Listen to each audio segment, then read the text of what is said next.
Rolling Stones, Brown Sugar. How are you? Um, what day is it? Wednesday. It's Wednesday. It's raining. Uh, this is working though. There's always a there's always a scary bit where I don't know if you remember early days of this. Um, I did the whole show. Just I didn't know it wasn't broadcast. um, doing this for a year. I was going to stop this Sunday because I start pre-production, but someone pointed out that a year would be another week of this, so I might do another week just so I can say I've done a whole year. But why? What difference does it make?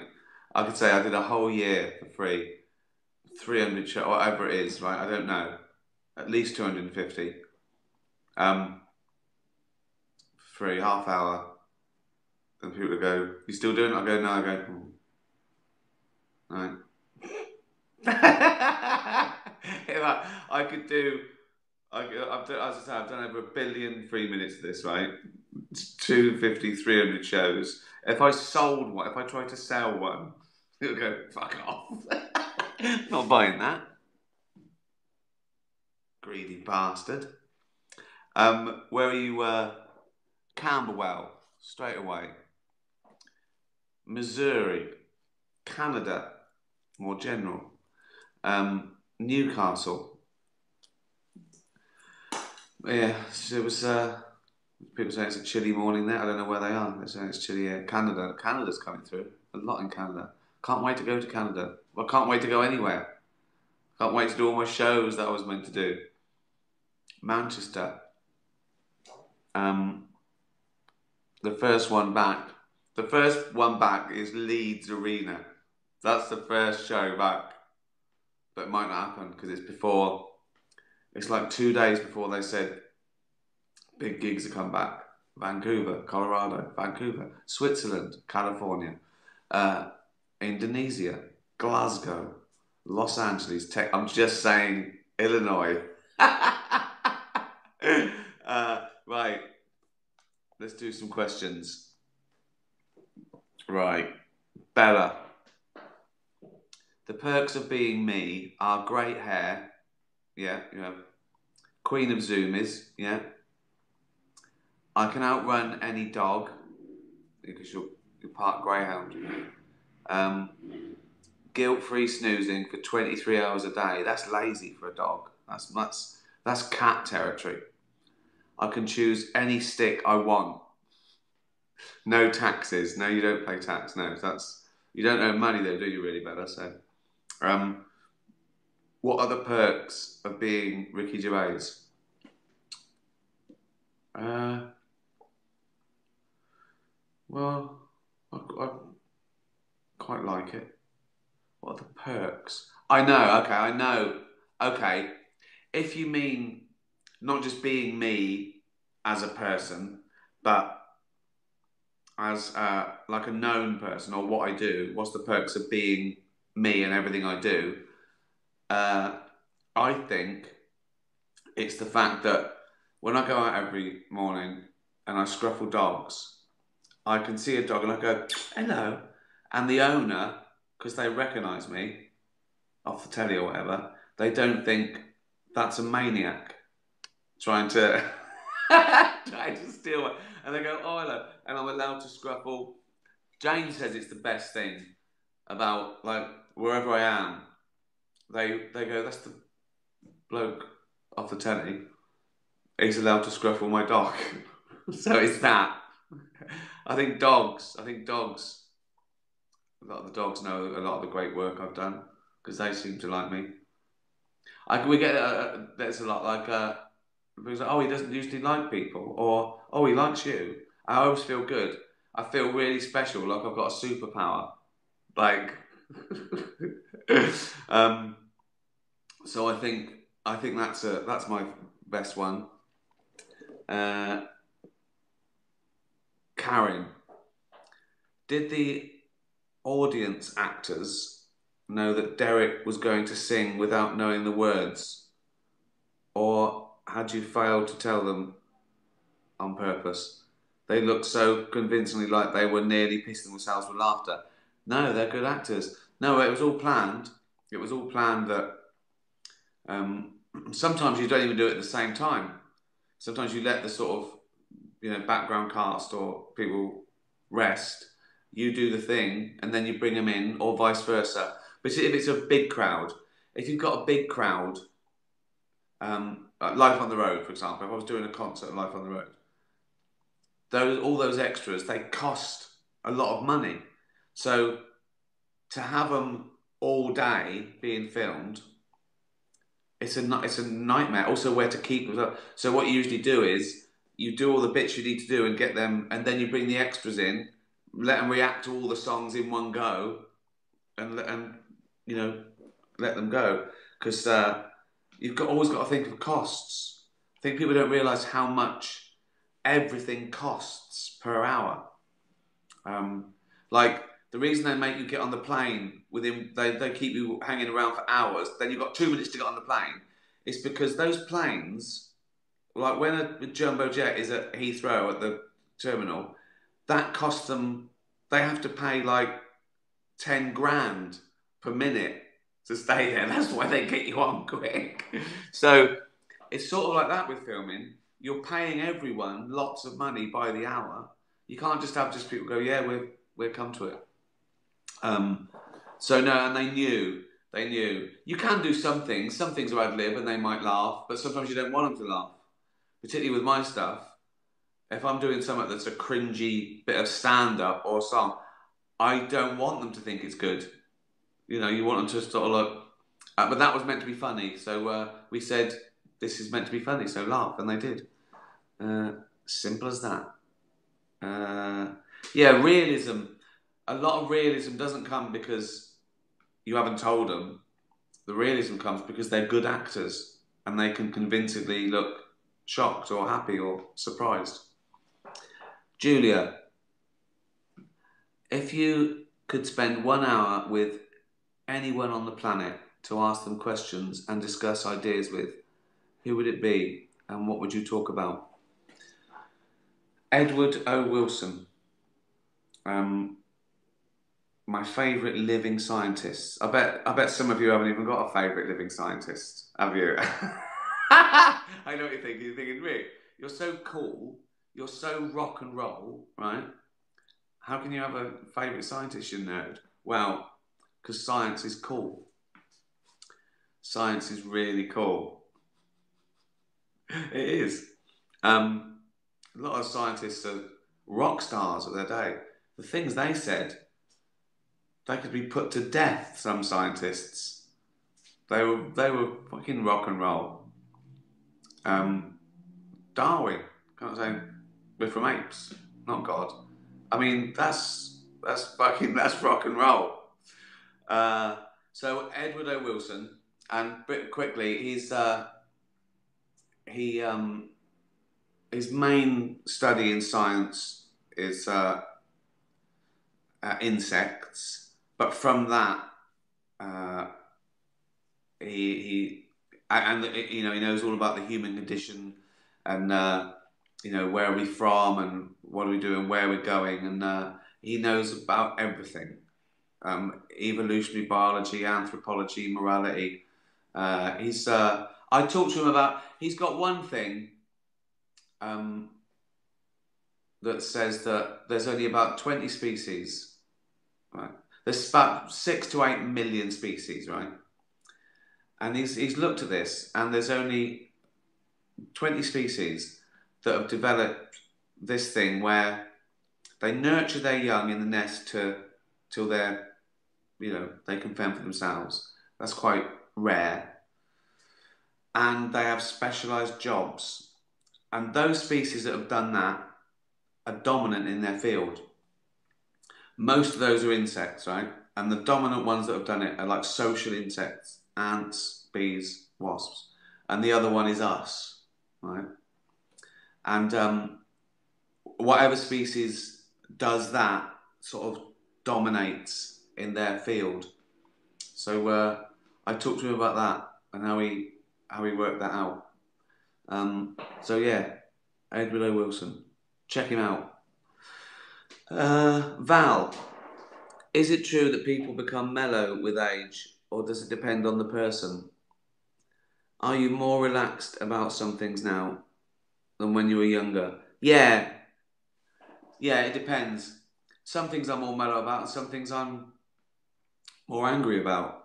Like, I never really cared about politics. I went through the phase at sort of, 15, 16, thinking I was Che Guevara. But then you think, there's no, there's no point. But I realise the thing that makes my blood boil is um, obviously animal cruelty and and all injustice, all those things, those documentaries I've watched where people have gone to jail, for 30 years just because the prosecutor wanted to get a quick. I just think, well, what can we? They can't give them that time. So things like that, I'm more angry about than I ever was. Like wasted time when you take away someone's time. Then other things that I was probably, I don't know. I don't think I have mellowed. I don't think I have mellowed. Uh, because I was never, I was only ever verbally brave. Do you know what I mean? It's not like I used to go out and steal cars and get into fights. It's not like I ran a gang. I was cheeky at school, then I was cheeky at work. Now being cheeky is my job. So I haven't had to, I haven't had to downgrade my outrageous behaviour and bravery because it was only ever verbal. So I don't think I have mellowed, no. And in many ways, I've gone the opposite way. That I think freedom of speech is the a fundamental human right that all others come from. So if anything, I've got slightly more militant on the people's right to freedom of speech, which is it's sort of part of my job, I think. Freedom of speech. So I selfishly want that, but it happens to be the best thing for everyone. Yeah, good question that. Leopold and Loveday. If you witnessed a murder, think Hitchcock, Rear Window, and no one believed you, how would you deal with it? Oh, that's funny. We were just sort of talking about that, weren't we? Go Columbo and solve it on your own. If I could be like that, if it could be like me from the safety of maybe anything, going into their flat like he does in Rear Window, forget it. Pretend it never happened. That'd be tough. That'd be tough. If I could, no, I don't think I could do that. Even if I was absolutely fucking shit scared, I couldn't pretend it never happened. Use your intelligence and cunning to trick the murderer into confessing. Did you? Excuse me. Did you? Did you murder that person the other night? Yeah. What? Let me just take. What? Yes. Okay. I'm going to call the police now. I'd be hard to trick. Oh, oh my God. Well, I don't know. I mean, isn't there just one call the police and just say, oh, they don't believe me, do they? Oh, I see what you mean. There you go. Don't be stupid, mate. It would actually go Columbo because I couldn't sleep at night thinking that no one believed me. No, I'd have to go Columbo. Yeah, solve it myself. Fucking hell. Now I end up dead. All because of that fucking stupid question from Leopold and Latte. I've said it before, and I'll say it again. You will not get George Clooney or Steven Spielberg or anyone doing this shit like I do. Never. Maybe once. I tried to drag Sam Harris down to my level on my phone. I do a sort of regular thing with Sam Harris, and usually I'm asking him questions about science and stuff and have a conversation. But this time I decided to throw in some questions like this shit that I get, and usually he's way out above me. So he's so much more intelligent than me and knows everything. With these questions, I'm king. So you idiots have made me brilliant at this sort of shit because he was floundering. He was floundering with the stupid fucking questions that I have to answer from cats and dogs. So in this arena of answering stupid questions, what would you rather do? I'm better than Sam Harris. Wait till you hear it. It's really good. It's really funny. Some people, Scarlet. Some people say dogs don't recognise themselves in the mirror. But I know the mirror shows my mum with me. Of course you do, yeah. I love arrooing at dogs watching Afterlife. Do you think Auntie recognises herself on screen as Dog Brandy? I don't know. I don't know if she sits down and watches things that she's in. Maybe. I think she would. Because, dogs can tell different barks and noises. They've got different accents. So I reckon she'd go, that was me. Do you think, oh, that's the set of Afterlife. I think she probably would go, that's a dog and that's what I sound like. I don't know what your thought patterns are like, Scarlett. I don't know if you think in English. But I reckon a dog does recognise itself in the mirror. It might not the first time, but then I think it sort of gets, oh, that's me. But do they even have a sense of self? Does a dog think me? That's me. See, that's a question for Sam Harris, isn't it? But without does Annie recognise herself on screen? Good questions, these. I'm enjoying this. I'm going to miss this, guys. Mitzi and Misty. Hi, Uncle Ricky. May I call you Uncle? Yeah, why not? All other cats and dogs do. Our question is, what sends you to sleep in a good way? With Misty, it's a shoulder massage, and I enjoy a nap when my mum plays the guitar. With me, it's music. I've got a little playlist. If I have a quick nap, we've got like a playlist of like sort of indie folk, sort of the stuff I like. And I don't know if that's just because you like it and it relaxes you, or because it's a trigger, like muscle memory. You remember that track. Because I always seem to fall asleep at the same time, and I always seem to wake up on the same song. So I think it might be some sort of conditioning, as opposed to just relaxing. Because sometimes if you're stressed, you've got to get up, but you don't because you're thinking about stuff. But I think it might be some sort of trigger that your body learns. But it's definitely music. I couldn't fall asleep to talk. Well, maybe I could if it was a meditation tape.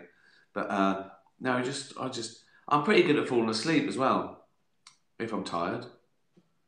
I can't do that thing that people do when they fall asleep on a fucking bus or a train or at the theatre. I could never do that. Well, unless I like on a plane, I make a bed and put earplugs in and go to sleep. But I've never just fallen asleep at work or something. I don't think how can you do that? How tired are you? I never fall asleep at school. If I'd stayed up, I never. I mean, my eyes sting and I want to go to, but I'll go and have a nap. But this just, that's never happened. Titch, do you own a back scratcher, Uncle? Or do you get Auntie Jane to scratch it? Or do you rub yourself up and down the door frame like my daddy does, and then resemble Baloo from Jungle Book?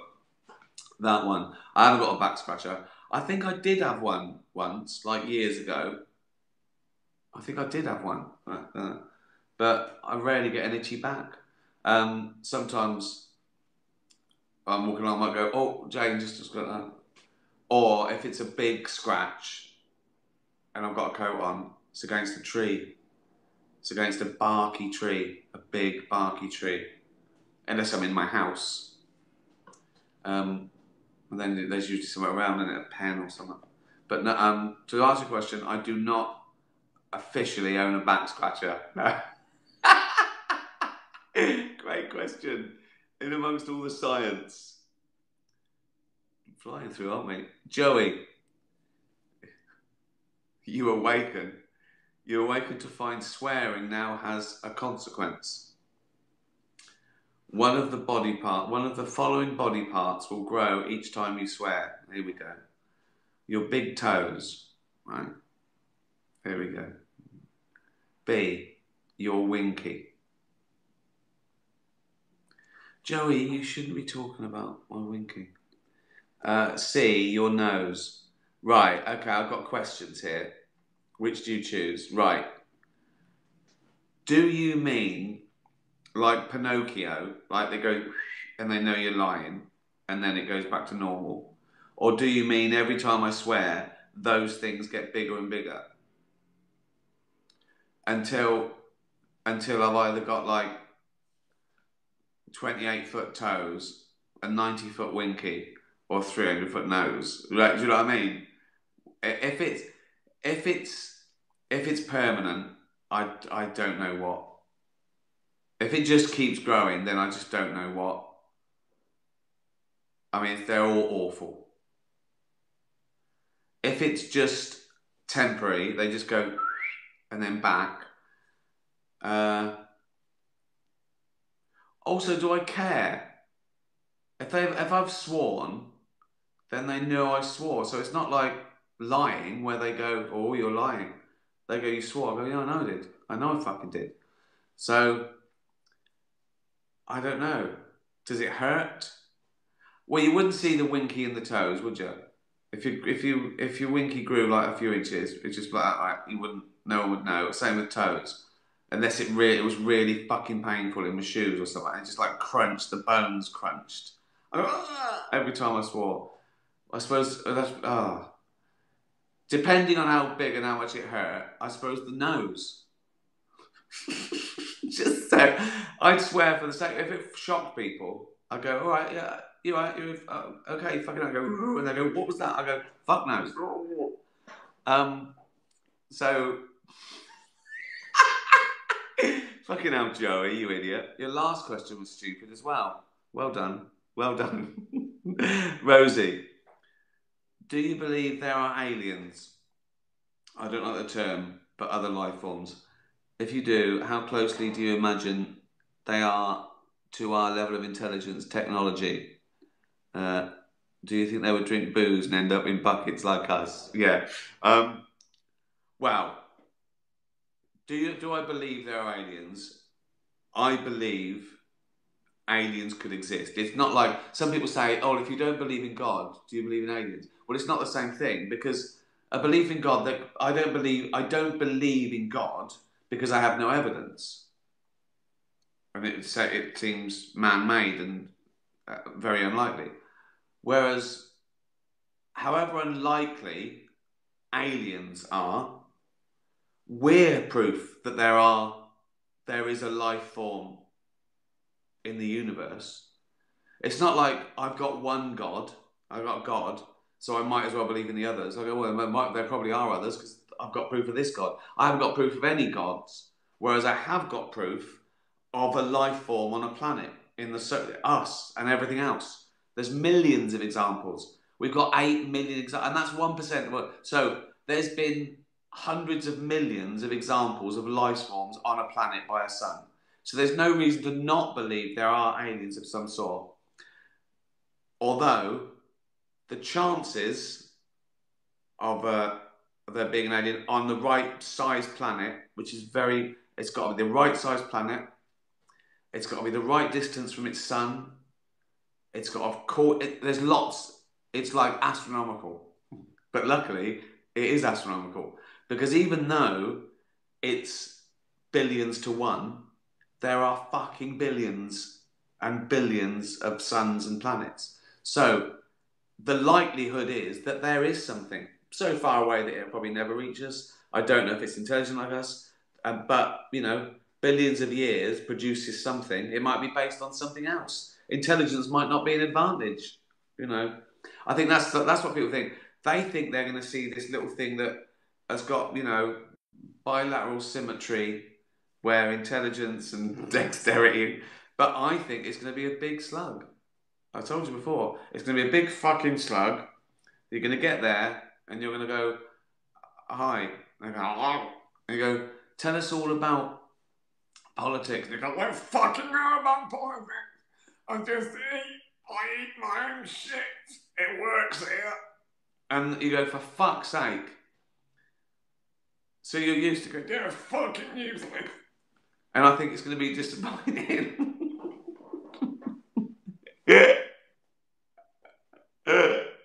I hope that answers your question. Gunner, right? Could afterlife, supernature, and bollocks really be a personal Gedanken experiment for me? A Gedanken experiment. That's a thought experiment. Like Schrodinger's cat. What does he mean? Could afterlife, supernature, and bollocks be a personal... Oh! Do you mean me doing them was a thought experiment to see how they'd go down, or working through all the things that I care about and worry about? Is that what you mean? Like almost like a cross between therapy and investigation and an art project. If you mean that, sort of, yeah. I mean, you start off to entertain and you have an idea, but then you do get into stuff, like it becomes something. Like Derek became a study in kindness, and it didn't start off like that. It started off with what was funny about being, you know, innocent and childlike and just liking the world. But in my head, the evolution seemed that he'd stumble on the only shortcut that works is kindness. So that was, yeah. God, Gunner, imagine that as a question from a dog. Okay, now, right, last question. I got too much. I lost my therapy dog, Susie Hope. I'm Trey. Around the same time you lost beautiful Ollie. Ah. Now you have perfect pickle.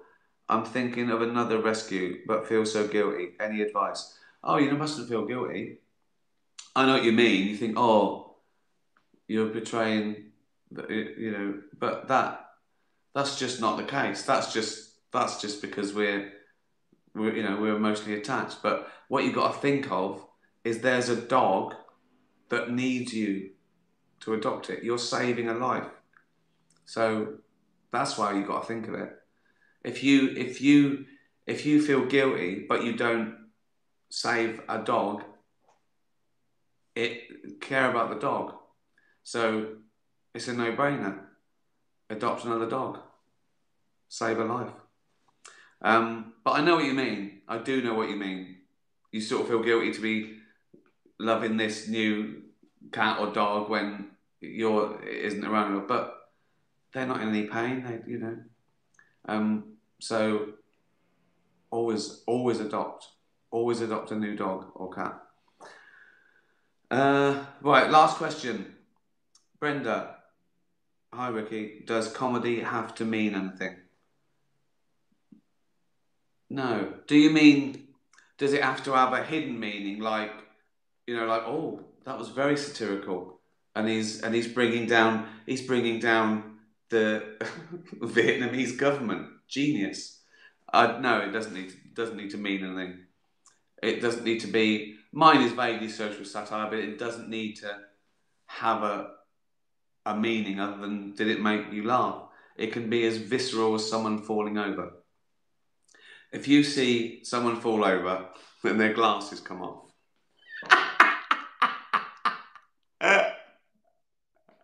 for example, their glasses and their top hat come off, that doesn't mean anything, does it?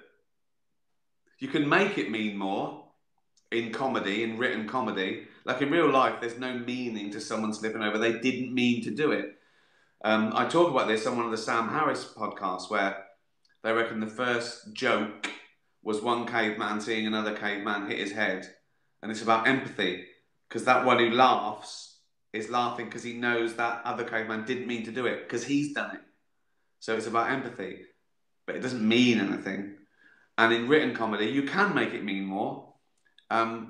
Like, if there's someone you like and they've done a good deed and they fall over and their top hat comes up on their glass, that's not as funny if someone who's just been pretentious or something. So you can make it mean more. You can up the stakes. But no, comedy doesn't have to mean anything. Comedy just has to elicit some sort of response. Not even a laugh. People laugh when they feel guilty about laughing. They're laughing because they can't help it. You can't help it. You can't help what you find funny. So it doesn't mean anything. It's visceral. It's just funny. I mean, does this mean anything? Me answering questions from fucking cats and dogs? Right, good. Do another one. I'm going to go and eat and drink wine. Thank you, everyone. Cheers. It's nearly a year of this absolute shite. Thanks for tuning in. Please retweet it. Listen to the Sam Harris stuff. I retweet. Just retweet it. That's all. And be kind to animals. Tatty bye, everyone.